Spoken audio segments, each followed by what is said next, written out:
గల్లా మాధవి అనే నేను శాసనసభ సభ్యురాలిగా ఎన్నికైనందున శాసనం ద్వారా నిర్మితమైన భారత రాజ్యాంగం పట్ల నిజమైన విశ్వాసం, విధేయత చూపుతానని, భారతదేశ సార్వభౌమత్వాన్ని, సమగ్రతను కాపాడుతానని, నేను స్వీకరించబోయే కర్తవ్యాన్ని శ్రద్ధాశక్తులతో నిర్వహిస్తానని దైవసాక్షిగా ప్రమాణం చేస్తున్నాను.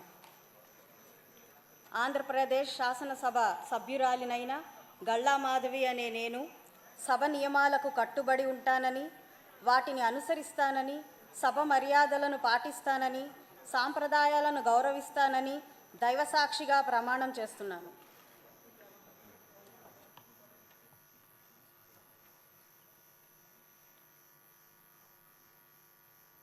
శ్రీమతి మాధవి రెడ్డప్ప గారి